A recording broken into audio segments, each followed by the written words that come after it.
Bonsoir, mesdames et messieurs, sur le plateau de Tempo Afrique TV pour le programme Djibouti House, ici depuis les studios de Minneapolis, dans l'État de Minnesota, aux États-Unis. Bonsoir à la diaspora africaine, à la diaspora djiboutienne sur la télévision des Africains. Je vous présente aujourd'hui le programme qu'on avait lancé la semaine dernière concernant la situation à Djibouti, ce nouveau programme qui est donc accueilli dans les studios de Tempo TV, ce programme qu'on a nommé Djibouti House, qui a été concocté par la diaspora ici à Minneapolis et dont le fondateur est mon ami et mon collègue Saïd Bilé, que je remercie. Je remercie les techniciens, Macky Sall et le studio de Tempo TV. Et nous allons parler donc ce soir de la situation politique, sociale, économique et des élections à venir qui sont prévues donc pour avril 2021 et comme vous le savez, des élections donc qui ont été boycottées par l'opposition, par la totalité de l'opposition. Ici avec vous ce soir, c'est l'ex-capitaine des forces armées djiboutiennes, Omar Ali Hassan, qui est actuellement fait partie des activistes, des défenseurs des droits de l'homme. Si nous faisons un bilan sur la situation de Djibouti, comme vous le voyez, le titre, c'est « Bilan des 43 ans d'indépendance ». Alors, quel est le bilan aujourd'hui, en 2021, de notre chère patrie, cher pays, qui est donc indépendante depuis le 27 juin 1977. Aujourd'hui, nous allons donc nous focaliser brièvement, nous allons faire un point de situation général que nous allons décortiquer dans les émissions à venir. Nous allons parler ce soir de l'état des lieux, donc des infrastructures, de l'éducation, de l'économie, et nous allons finir en tant qu'ancien officier et responsable, nous allons finir sur un aperçu de l'état des lieux des forces armées djiboutiennes. Ensuite, nous allons conclure donc sur un aperçu de la situation politique. Alors, Djibouti compte à peu près 1 million d'habitants. Djibouti est le seul pays africain qui accueille à la fois une base militaire américaine et une base militaire chinoise, tous deux permanentes. Mais elle accueille aussi la seule et unique base militaire japonaise. Elle accueille aussi une base italienne. Elle accueille aussi des militaires allemands. Et bien sûr, les forces françaises que l'on nomme les FFDJ qui sont stationnées à Djibouti. Comme vous le savez, Djibouti donc, a été colonisé par la France. Et donc, ce pays est un pays très stratégique, qui n'a pas beaucoup de ressources, mais le fait est que ce pays soit situé géostratégiquement. Vous avez donc beaucoup d'entrées. Mais il faut rappeler que Djibouti, à travers Djibouti, transite toute la logistique d'un des pays les plus dynamiques au niveau croissance, c'est-à-dire l'Éthiopie. Donc à Djibouti, il ne manque pas d'argent. Les Djiboutiens ne manquent pas d'entrée, même si le pays est donc un pays aride et semi-désertique. Alors, si on revient sur le bilan de ces 43 ans. Premièrement, Djibouti est composé donc de plusieurs districts. Il y a Djibouti, donc la capitale. Il y a donc les districts tels que le district de Tadjoura, le district d'Obok, le district de Dikil, le district d'Ali Sabié et le district d'Arta, qui est tout nouveau. Il faut rappeler que Arta, qui est une petite ville située à 40 km de Djibouti, était rattachée au district de Djibouti. Donc, il faut savoir que la majorité de la population est concentrée à Djibouti, à peu près 60 à 70% de la population sont concentrés dans la capitale. La question que nous devons nous poser, qui est une question basique, mais ô combien importante, à quoi reconnaît-on une capitale? Quelles sont les caractéristiques d'une capitale, la définition? Alors, pour faire plus simple, encore, on va dire quelle est la différence entre une ville et un village. Alors, la différence entre une ville et un village, dans une ville, on trouve ce qu'on appelle l'eau. L'eau doit être donc distribuée dans toutes les maisons. C'est ce qu'on appelle donc disposer d'une eau courante. Donc, d'autant plus que ce doit être de l'eau potable et qui répond donc aux normes internationales. Alors qu'à Djibouti, on sait que cette eau-là, elle est très salée. Et le président actuel, donc, qui a l'intention donc de briguer pour un 5e mandat après avoir changé la Constitution en 2010, a lui-même, dans le passé, reconnu que l'eau de Djibouti ne répond pas aux normes sanitaires internationales. Donc de l'eau salée, qui peut provoquer de l'hypertension artérielle. Cette eau contient beaucoup de calcaire, d'où aussi les problèmes des calculs rénaux à Djibouti qui sont très fréquents et donc qui provoquent et multiplient les cas de dialyse. Donc, dans une ville, on doit avoir de l'eau courante, mais cette eau-là doit répondre déjà à des normes internationales, à des normes sanitaires. On doit avoir l'électricité, c'est-à-dire que tous les foyers doivent avoir de l'électricité courante. Or, nous savons qu'à Djibouti, l'électricité connaît des délestages permanents, surtout pendant la période estivale.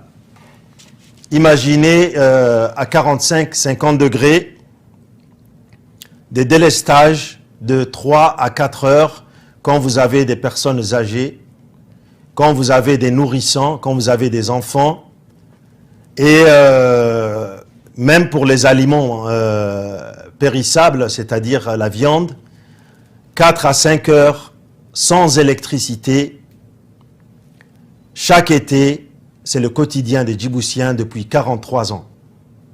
Alors, nous avons parlé de l'eau, qui n'est pas aux normes, nous avons parlé de l'électricité, qui n'est pas courante, alors que le soleil brille sur la République de Djibouti, qui est une ressource naturelle.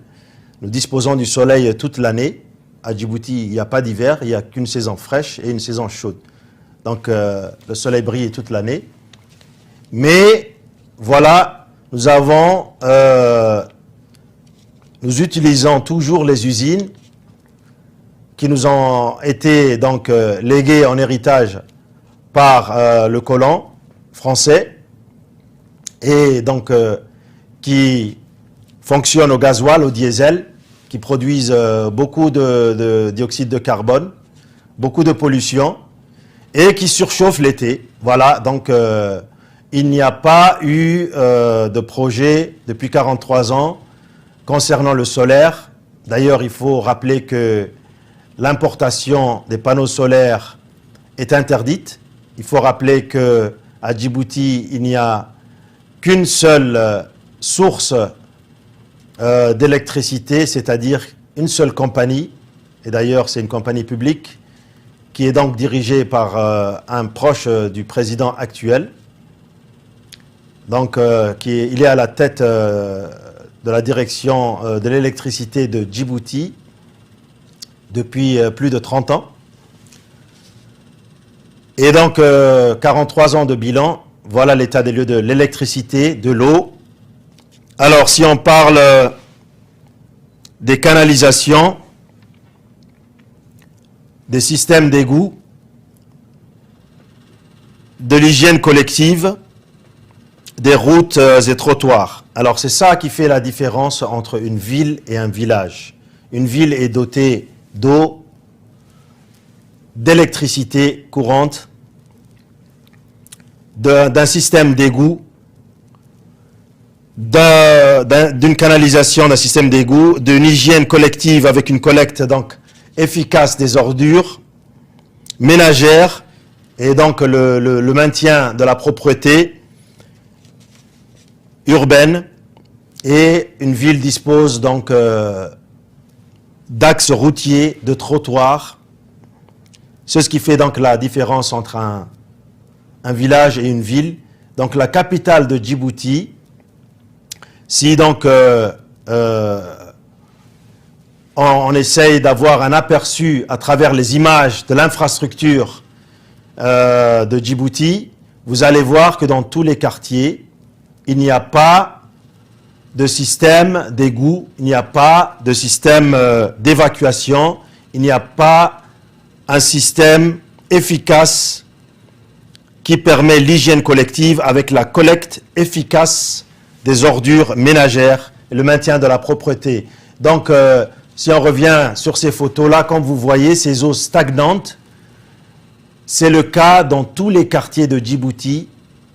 Et il faut savoir que Djibouti-Ville est organisée donc, avec des quartiers qui sont numérotés, le quartier 1, 2, 3, le quartier 4, 5, 6, 7. Ensuite, vous avez le quartier Khartoum, vous avez le quartier d'Ambouli, et vous avez donc la périphérie de Balbala, où est concentrée aussi une grande majorité de la population. Sans oublier Arhiba, qui est une des cités aussi, un des quartiers les plus anciens à Djibouti, et la cité de l'Air aussi. Le seul quartier où l'évacuation, l'hygiène est organisée est le quartier où se trouvent les ambassades et où habite donc le couple présidentiel, qui est donc le quartier de Haramous, et le quartier aussi UP de Héran.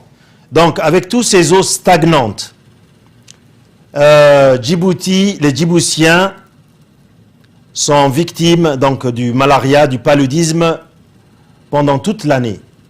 Vous avez donc le paludisme est un des top 3, c'est-à-dire des top 3 killers, c'est-à-dire on meurt du malaria à Djibouti.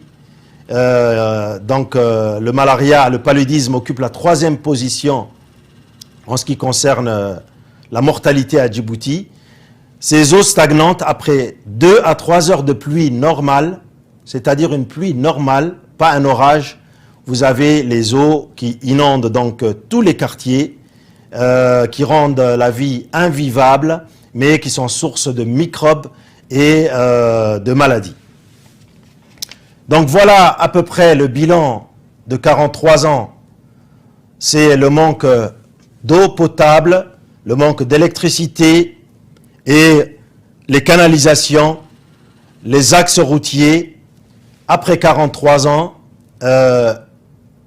il n'y a pas de travail visible, il n'y a pas d'infrastructures qui sont efficaces. Les Djiboutiens donc sont handicapés par ce manque d'infrastructures, sont condamnés par ce manque d'hygiène.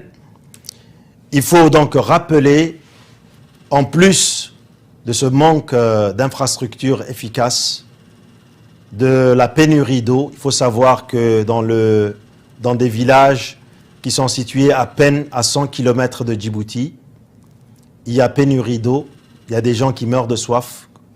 Il n'y a pas longtemps, il y a le village de Yoboki qui a donc réclamé de l'eau potable après 43 ans et qui connaissent une pénurie d'eau alors que des nappes phréatiques ont été trouvées dans ce secteur-là. Une chose très importante à préciser est que Djibouti est indépendante sur le papier, mais Djibouti reste donc non indépendante, c'est-à-dire dépendante, puisqu'elle importe l'électricité, elle importe l'eau et elle importe la nourriture, les fruits et légumes du pays voisin qui est l'Éthiopie. Ce qui n'est pas stratégique. Il n'y a pas eu de programme qui ont été financés, qui ont été pensés depuis les débuts pour nous sortir de cette dépendance.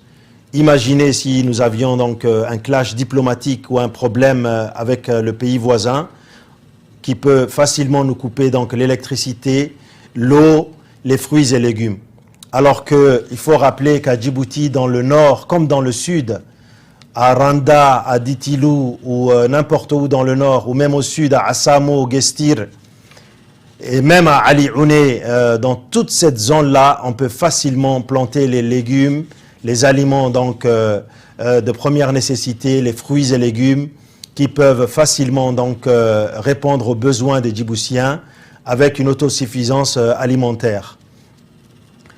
Donc tout ce qu'on peut voir, c'est que aucun effort n'a été mis en place, aucun effort, puisque nous restons toujours dépendants. Donc, en ce qui concerne le côté politique, nous savons que le seul parti politique qui est actuellement au pouvoir depuis 43 ans, c'est le parti du Rassemblement populaire, le RPP, que la majorité des Djiboutiens nomment rien pour le peuple au lieu du Rassemblement populaire pour le progrès. Donc je peux les comprendre puisque la population souffre des besoins de base, c'est-à-dire accès à l'éducation, à la santé, accès à l'électricité, à l'eau potable, accès au travail. Donc, comme vous voyez, ce fond d'écran a été choisi d'une manière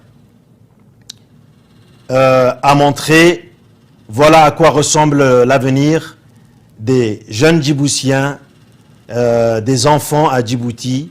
Le système éducatif a été mise à mal puisqu'il n'y a pas de programme, il n'y a pas de suivi pour les enfants qui quittent l'école très tôt. Vous voyez en fond d'écran derrière moi cet enfant-là qui est sur cette charrue. Cette photo a été prise par nos journalistes indépendants à Djibouti. Elle date de quelques jours. Nous sommes en 2021. Voilà à quoi ressemble l'avenir des enfants. Il faut savoir que des licenciés, des maîtrisards qui sortent de l'université de Djibouti n'arrivent pas à faire la différence entre le masculin et le féminin, ont du mal à s'exprimer, ont du mal à construire une phrase d'une manière très simple, ont du mal à s'exprimer et éprouvent beaucoup de problèmes sur le marché du travail parce que le chômage touche 60 à 70% de la jeunesse djiboutienne. Donc, voilà le bilan, un aperçu du bilan. Le côté politique, un parti politique qui impose sa politique, qui qui a chassé donc la grosse partie de l'opposition. Il faut rappeler que une grande majorité des leaders ont été donc persécutés et donc ont été obligés, après avoir été emprisonnés, après avoir été séquestrés, intimidés, agressés, ils ont dû quitter le pays. La majorité d'entre eux, si je nomme deux grands partis, qui sont donc le Fruit d'Armée ou bien le MRD, qui sont donc, leurs présidents sont à l'extérieur. Nous savons que les partis d'opposition à Djibouti n'ont pas le droit de manifester. Par contre, quand il s'agit donc du parti au pouvoir, là, on organise, on rassemble, on rallie même les enfants des écoles qui ne devraient rien avoir avec la politique, sont ralliés, rassemblés dans des grands, dans le stade municipal pour crier oui au 5e mandat, oui nous sommes avec le président, alors que cette jeunesse-là ne comprend rien de la politique. La plupart d'entre eux sont exposés au Covid. La prochaine édition, nous montrerons les photos où des enfants donc ont été sortis des écoles sans l'accord des parents. Ils ont été rassemblés au stade municipal de la capitale de Djibouti. Ils ont été donc transportés avec des bus, ramenés au stade. Et donc ils étaient vraiment exposés, sans masque, sans distanciation sociale, sans mesures de prévention. Nous montrerons donc ces photos dans l'émission prochaine, Inch'Allah, pour vous dire que voilà, le régime ne ménage aucun effort, n'a aucun scrupule pour continuer donc à régner et à appauvrir le pays et continuer à s'accaparer des ressources du pays. Alors, une chose qui m'étonne vraiment, mais vraiment qui m'étonne, et par la même occasion, je voudrais donc dire chapeau à l'émission qui est donc diffusée tous les mardis sur Facebook à travers la Voix libre de Djibouti, qui est LVD. Donc il suffit de taper la Voix libre de Djibouti. Je veux les féliciter sur leur émission concernant les biens mal acquis de la famille, des proches du président Ismaël Omar Guelleh. Donc, pourquoi je suis étonné? Je suis étonné de voir que cette émission qui se consacre donc à mettre à découvert, à montrer donc aux Djiboutiens et au monde entier les biens mal acquis, rien qu'à Djibouti, du couple présidentiel et de la famille proche. Ce qui m'étonne, c'est que nous sommes au 17e épisode, donc il y a 2 jours, mardi dernier, nous sommes jeudi aujourd'hui. C'était le 17e épisode. Il faut dire que chaque épisode dure 30 à 45 minutes. Alors c'est le 17e épisode qui montre les biens mal acquis et chaque épisode est différent de l'autre, du précédent, et montre des biens mal acquis donc, qui n'ont pas de fin.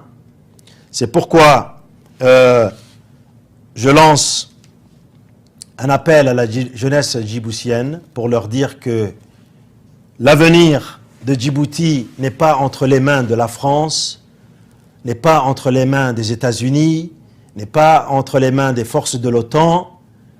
Djibouti est entre les mains des Djiboutiens.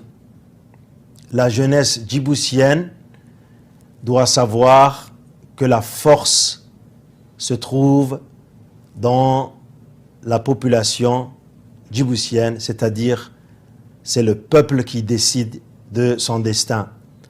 Si les jeunes s'organisent, si les jeunes se rallient et rallient les mouvements pour protester pacifiquement, pour occuper, chaque jeunesse de chaque quartier doit occuper ces quartiers, occuper les axes de ces quartiers pour donc dénoncer ce système corrompu, ce régime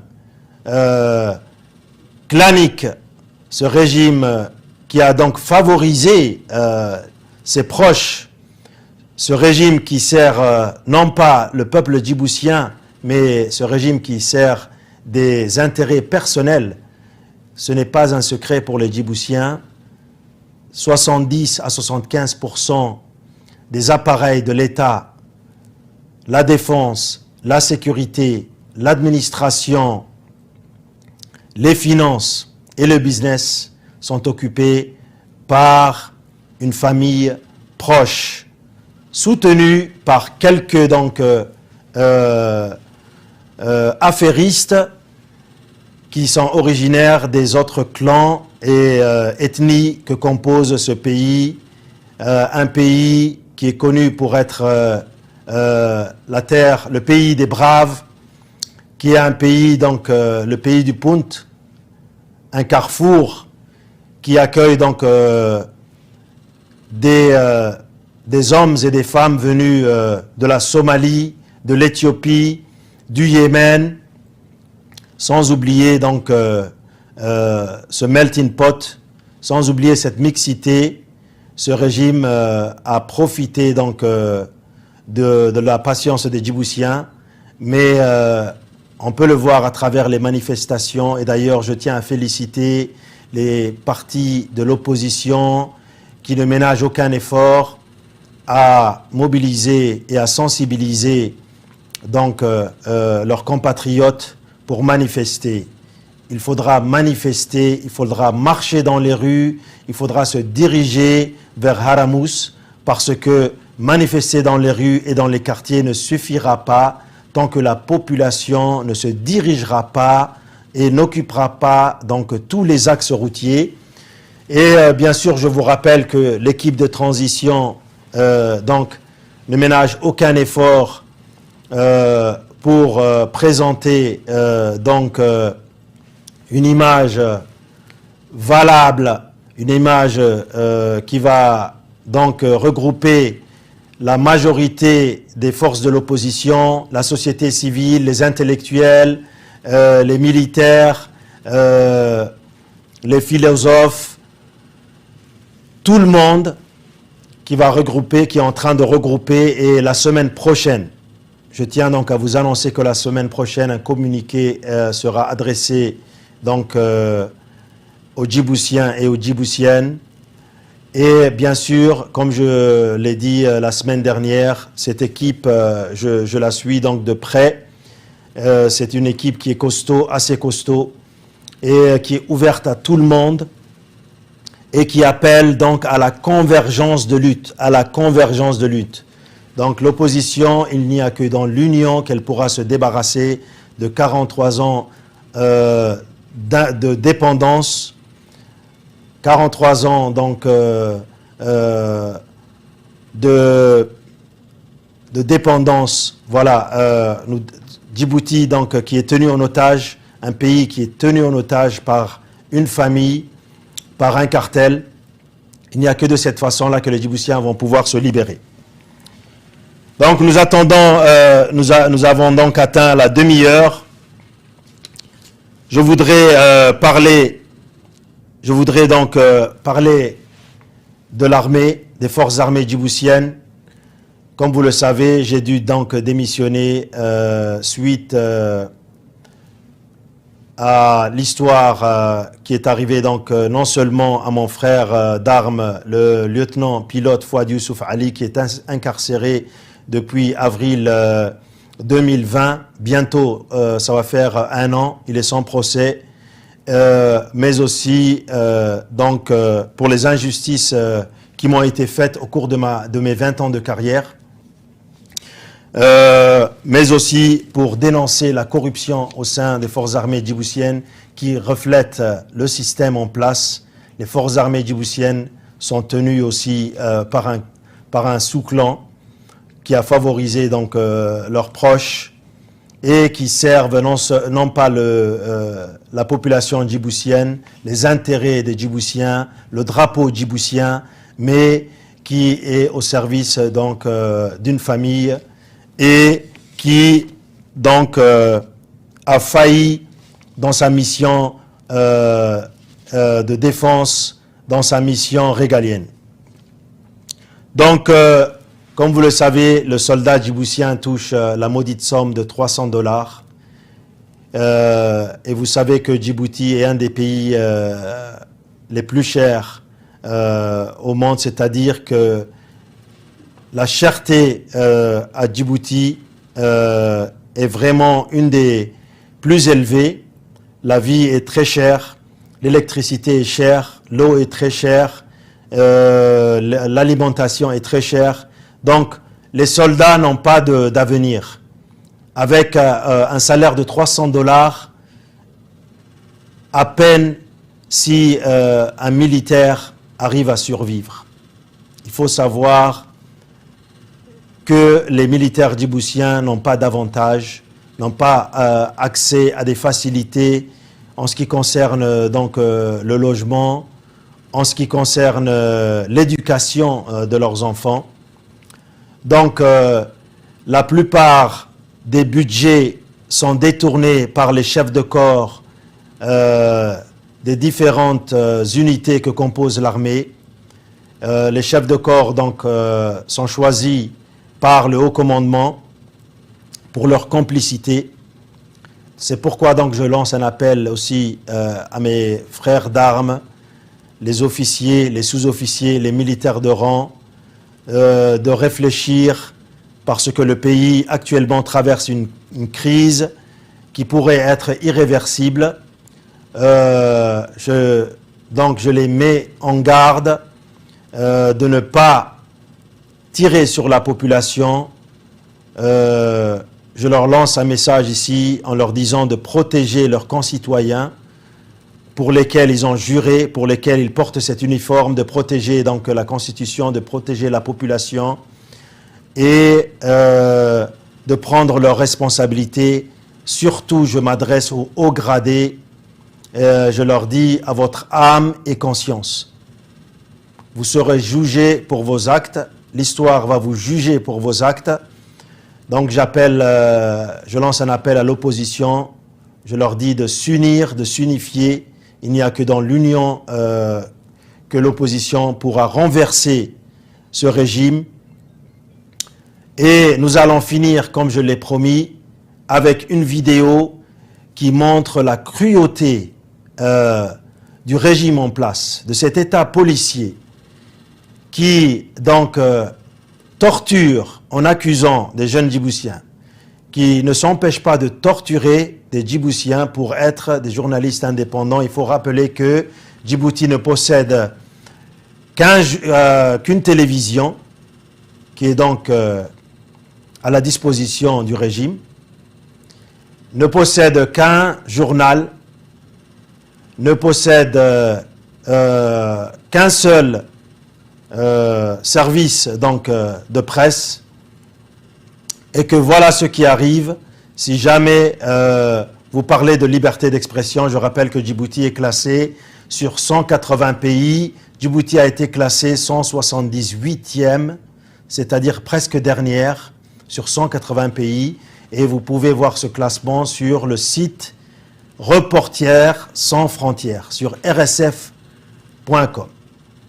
Donc, je finis avec cette vidéo et je mets en garde le directeur de la police nationale qui est accusé de crimes, de torture et qui actuellement détient en otage la demande de passeport de mes enfants mineurs, qui détient ma famille en otage à Djibouti pour qu'ils ne me rejoignent pas donc aux États-Unis. Mais je lui lance d'ici un message en lui disant qu'il sera responsable de ses actes, qu'il sera traduit en justice. Tôt ou tard, justice sera faite.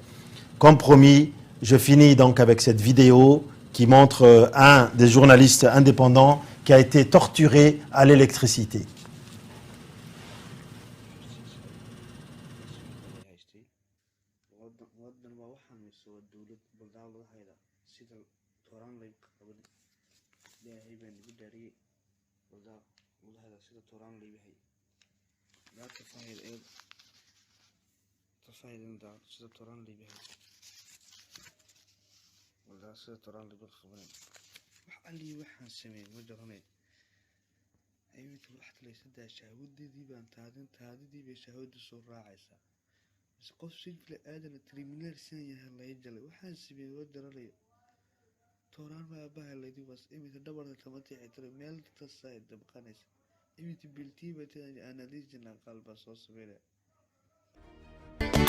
Du nouveau à Minneapolis, Tempo Afrique Travel.